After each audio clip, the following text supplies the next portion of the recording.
This video is brought to you by the Ashington and Draycott community page.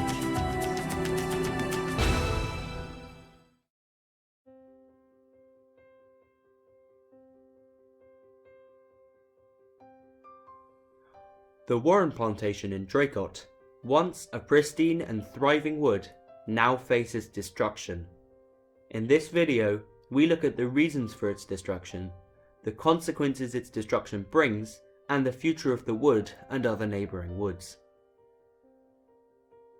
Most people will have heard of ash dieback or cholera. It is a fungal infection spread through spores that stick to and penetrate the leaves of ash trees. Accidentally introduced into Europe around 30 years ago, the disease kills most native ash trees who have very little natural protection against the infection. As it blocks off a tree's transport systems and water supplies, it slowly dies, leaving dead wood that could fall at any moment. As this is deemed a safety hazard, the Farm Woodland Scheme was altered in 2019 by the Forestry Commission. They now allow farmers to apply for extra funding to remove infected ash trees, hopefully protecting animals and walkers. In the Warren Plantation, ash trees were abundant, with numerous trees showing signs of infection. The landowner, therefore, decided to take action. However, it is hard to believe that removing each and every tree can be classified as protecting a woodland. Is this really what the Forestry Commission had in mind? The document you are looking at now is a joint venture between the Forestry Commission and Natural England about how to manage ash dieback. At no point in the document do they recommend felling an entire woodland. In fact, they strongly recommend retaining as many trees as possible. Quoting from the document, "Felling a large proportion of mature, diseased ash in the same stand, whilst retaining a few tolerant trees, can have the effect of suddenly raising the water table, thus stressing the remaining trees and making them more vulnerable to infection by honey fungus. It is preferable to retain more mature trees as a structural component of the woodland."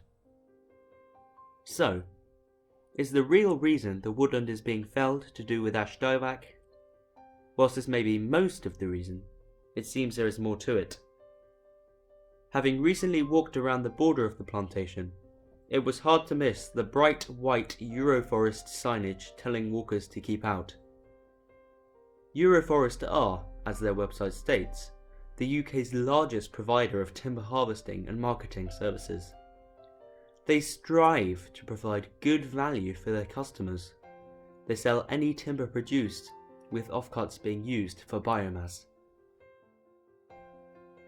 So, whilst ash dieback infected trees needed to be cut down, it would appear that money, especially as it wasn't only ash trees being felled, led the landowner to fell the majority of the woodland. Whatever the reason, the Warren Plantation is being felled. But what about the effects this has on nature? I've been speaking to Helen Woodman, Head of Conservation at the Worcestershire Wildlife Trust. Can you explain how serious this is in terms of loss of habitat? Well, any large expanse of habitat lost like this in one go is always going to have a dramatic effect on the species, whether it's plants and animals, because it's happened over a really short period of time. So there's not really any opportunity for the species to move away. It is a dramatic input on that site. So birds' nesting habitat has disappeared, bat habitat, small mammals habitat. It's suddenly gone from being what was quite a dank, over shaded woodland with lots of ivy, lots of places, lots of niches for birds and animals, to completely open. And if they were intending to leave the rest of the woodland this year or for a couple more years, then a lot of the things, more mobile things such as birds, will be able to find places to nest or overwinter this year. But if they're intending to do it all this year and maybe next year, then there's no recovery time, because the small trees they'll plant in won't be providing any shade or cover, all the berries and things. So it takes away all the food supplies, all the shelter, all the protection that the small mammals were expecting. 500 meters is a big distance for a little mammal to try and find its way around for another space to live in. Ground flora wise, and ancient woodlands should have really nice ground flora, not necessarily hundreds of species, but plants that you might not find anywhere else, just because of the sheer longevity of the mycorrhizal in the soils as well. So it's the soil quality that makes the difference.